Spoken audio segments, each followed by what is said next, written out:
La superstición puede traer a vegades consecuencias monstruosas. Y una bien espardía na España de principios de siglo y finales del siglo XIX y era la creencia en que consumir el sangre fresco de un neno bien alimentado podía prevenir de padecer enfermedades incurables, mortales de necesidad, que no había ni una, ni dos, ni tres, sino en varias. De fechu, naquellos tiempos de los que vos voy a falar güey, en 1884 gobernaba España un rey que va a morrer precisamente d'una d'elles, de la tuberculosis. Güey, voy a falavos de vampiros, pero de vampiros de los que meten miedo de verdad, de los reales, de los que actuaron en el Madrid de 1884.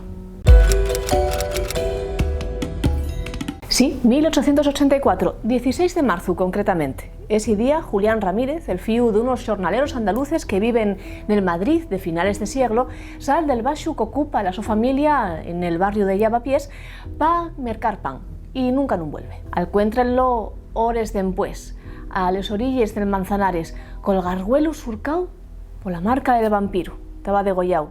Y además, no estaba solo. No estaba solo. Al llau del José Gómez, de 12 años, residente en Embajadores, con la misma marca en el garguelo, a los pies del molín de la Canal del Manzanares. Y es por eso que estos crímenes que vos voy a contar ahora dan referidos na prensa como los crímenes del Canal.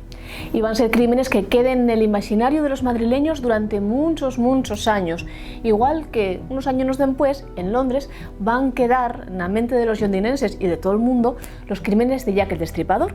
Porque si Jack nunca fuera atopado, el asesino o asesinos de los crímenes de la Canal tampoco.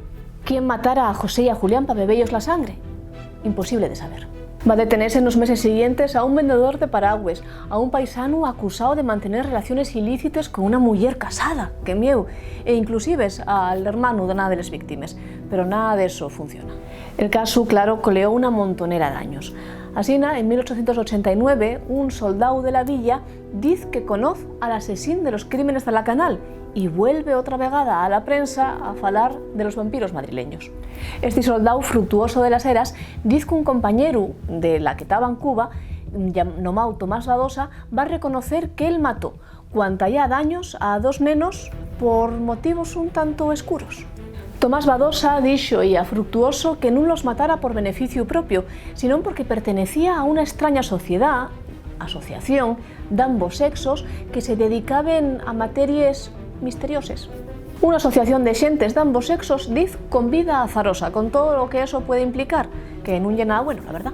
La maquinaria y las autoridades bien llueu comiencen a funcionar otra vegada y acaba deteniéndose efectivamente a Tomás Badosa, que non lle máis que un nombre falso que utiliza otro paisano, bueno, pues de malos fondos.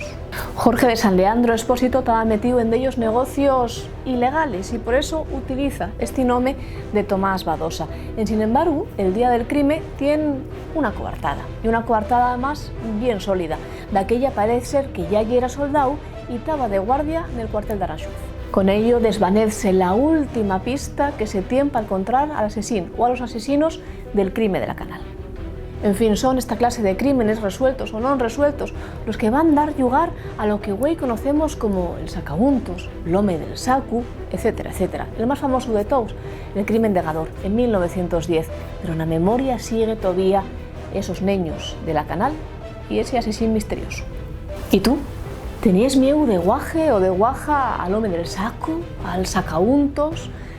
¿O conoces también de algún vampiro humano? Pero de los de verdad, ¿conoces alguna historia de estos? Si ya sina, cuéntamelo aquí en baixo, en los comentarios. Y vémonos bien llueu en Crónicas Ocultes, en Play Presta.